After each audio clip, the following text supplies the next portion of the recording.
Genesis chapter 48 verses 1 to 22. Jacob blesses Joseph's sons. After this Joseph was told, "Your father is ill." So he took with him his two sons, Manasseh and Ephraim. When Jacob was told, "Your son Joseph has come to you," he summoned his strength and sat up in bed. And Jacob said to Joseph, "God Almighty appeared to me at Luz in the land of Canaan, and he blessed me and said to me, I am going to make you fruitful and increase your numbers. I will make of you a company of peoples, and will give this land to your offspring after you for a perpetual holding. Therefore your two sons, who were born to you in the land of Egypt before I came to you in Egypt, are now mine. Ephraim and Manasseh shall be mine, just as Reuben and Simeon are. As for the offspring born to you after them, they shall be yours. They shall be recorded under the names of their brothers with regard to their inheritance. For when I came from Paddan, Rachel, alas, died in the land of Canaan on the way, while there was still some distance to go to Ephrath, and I buried her there on the way to Ephrath, that is, Bethlehem. When Israel saw Joseph's sons, he said, "Who are these?"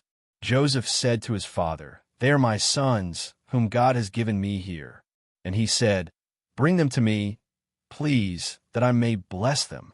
Now the eyes of Israel were dim with age, and he could not see well. So Joseph brought them near him, and he kissed them and embraced them.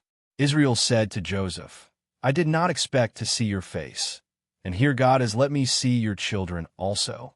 Then Joseph removed them from his father's knees, and he bowed himself with his face to the earth. Joseph took them both, Ephraim in his right hand toward Israel's left, and Manasseh in his left hand toward Israel's right, and brought them near him. But Israel stretched out his right hand and laid on the head of Ephraim, who was the younger, and his left hand on the head of Manasseh, crossing his hands, for Manasseh was the firstborn.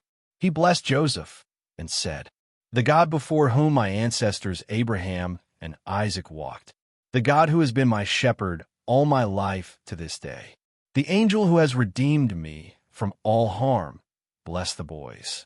And in them let my name be perpetuated, and the name of my ancestors Abraham and Isaac, and let them grow into a multitude on the earth." When Joseph saw that his father laid his right hand on the head of Ephraim, it displeased him. So he took his father's hand to remove it from Ephraim's head to Manasseh's head. Joseph said to his father, "Not so, my father. Since this one is the firstborn, put your right hand on his head." But his father refused, and said, "I know, my son, I know. He also shall become a people, and he also shall be great. Nevertheless his younger brother shall be greater than he, and his offspring shall become a multitude of nations." So he blessed them that day, saying, "By you Israel will invoke blessings, saying, God make you like Ephraim and like Manasseh." So he put Ephraim ahead of Manasseh. Then Israel said to Joseph, "I am about to die, but God will be with you and will bring you again to the land of your ancestors. I now give to you one portion more than to your brothers, the portion that I took from the hand of the Amorites with my sword and with my bow." Genesis chapter 49 verses 1 to 33. Jacob's last words to his sons. Then Jacob called his sons and said, "Gather around, that I may tell you what will happen to you in days to come. Assemble and hear, O sons of Jacob. Listen to Israel your father. Reuben, you are my firstborn, my might and the first fruits of my vigor, excelling in rank and excelling in power. Unstable as water, you shall no longer excel. Because you went up onto your father's bed, then you defiled it, you went up onto my couch. Simeon and Levi are brothers. Weapons of violence are their swords. May I never come into their council. May I not be joined to their company. For in their anger they killed men, and at their whim they hamstrung oxen. Cursed be their anger, for it is fierce, and their wrath, for it is cruel. I will divide them in Jacob, and scatter them in Israel. Judah, your brothers shall praise you. Your hand shall be on the neck of your enemies. Your father's sons shall bow down before you. Judah is a lion's whelp. From the prey, my son, you have gone up. He crouches down, he stretches out like a lion. Like a lioness, who dares rouse him up? The scepter shall not depart from Judah, nor the ruler's staff from between his feet, until tribute comes to him, and the obedience of the peoples is his, binding his foal to the vine, and his donkey's colt to the choice vine. He washes his garments in wine, and his robe in the blood of grapes. His eyes are darker than wine, and his teeth whiter than milk. Zebulun shall settle at the shore of the sea. He shall be a haven for ships, and his border shall be at Sidon. Issachar is a strong donkey, lying down between the sheepfolds. He saw that a resting place was good, and that the land was pleasant. So he bowed his shoulder to the burden, and became a slave at forced labor. Dan shall judge his people, as one of the tribes of Israel. Dan shall be a snake by the roadside, a viper along the path, that bites the horse's heels, so that its rider falls backward. I wait for your salvation, O Lord. Gad shall be raided by raiders, but he shall raid at their heels. Asher's food shall be rich, and he shall provide royal delicacies. Naphtali is a doe let loose, that bears lovely fawns. Joseph is a fruitful bough by a spring. His branches run over the wall. The archers fiercely attacked him. They shot at him and pressed him hard. Yet his bow remained taut, and his arms were made agile. By the hands of the mighty one of Jacob, by the name of the shepherd, the rock of Israel, by the God of your father, who will help you, by the Almighty who will bless you, with blessings of heaven above, blessings of the deep that lies beneath, blessings of the breasts and of the womb. The blessings of your father are stronger than the blessings of the eternal mountains, the bounties of the everlasting hills. May they be on the head of Joseph, on the brow of him who was set apart from his brothers. Benjamin is a ravenous wolf, in the morning devouring the prey, and at evening dividing the spoil. All these are the 12 tribes of Israel, and this is what their father said to them when he blessed them, blessing each one of them with a suitable blessing. Jacob's death and burial. Then he charged them, saying to them, I am about to be gathered to my people.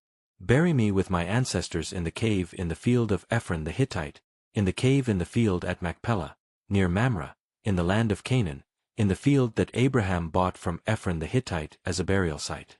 There Abraham and his wife Sarah were buried, there Isaac and his wife Rebekah were buried, and there I buried Leah. The field and the cave that is in it were purchased from the Hittites. When Jacob ended his charge to his sons, he drew up his feet into the bed, breathed his last, and was gathered to his people. Genesis chapter 50 verses 1 to 26. Then Joseph threw himself on his father's face and wept over him and kissed him.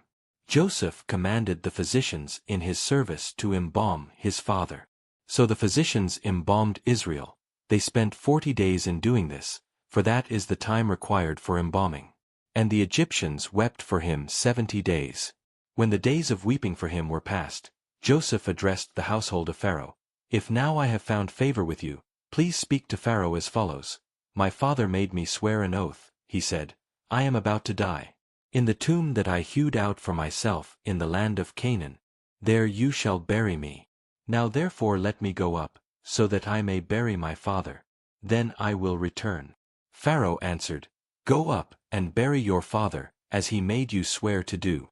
So Joseph went up to bury his father. With him went up all the servants of Pharaoh, the elders of his household, and all the elders of the land of Egypt, as well as all the household of Joseph, his brothers, and his father's household. Only their children, their flocks, and their herds were left in the land of Goshen. Both chariots and charioteers went up with him. It was a very great company. When they came to the threshing floor of Atad, which is beyond the Jordan, they held there a very great and sorrowful lamentation, and he observed a time of mourning for his father 7 days. When the Canaanite inhabitants of the land saw the mourning on the threshing floor of Atad, they said, This is a grievous mourning on the part of the Egyptians. Therefore the place was named Abel Mizraim, it is beyond the Jordan. Thus his sons did for him as he had instructed them. They carried him to the land of Canaan and buried him in the cave of the field at Machpelah, the field near Mamre, which Abraham bought as a burial site from Ephraim the Hittite. After he had buried his father, Joseph returned to Egypt with his brothers and all who had gone up with him to bury his father. Realizing that their father was dead, Joseph's brothers said, "What if Joseph still bears a grudge against us and pays us back in full for all the wrong that we did to him?" So they approached Joseph, saying, "Your father gave this instruction before he died. Say to Joseph, 'I beg you, forgive the crime of your brothers and the wrong they did in harming you. Now therefore please forgive the crime of the servants of the God of your father.'"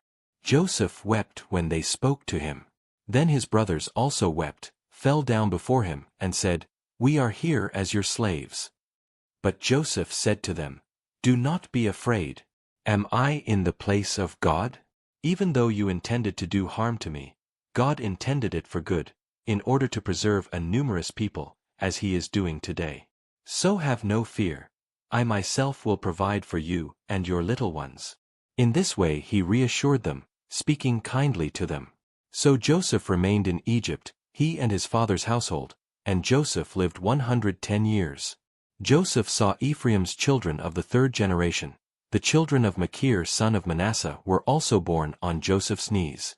Then Joseph said to his brothers, "I am about to die, but God will surely come to you, and bring you up out of this land to the land that he swore to Abraham, to Isaac, and to Jacob." So Joseph made the Israelites swear, saying, "When God comes to you, you shall carry up my bones from here." And Joseph died, being 110 years old. He was embalmed and placed in a coffin in Egypt.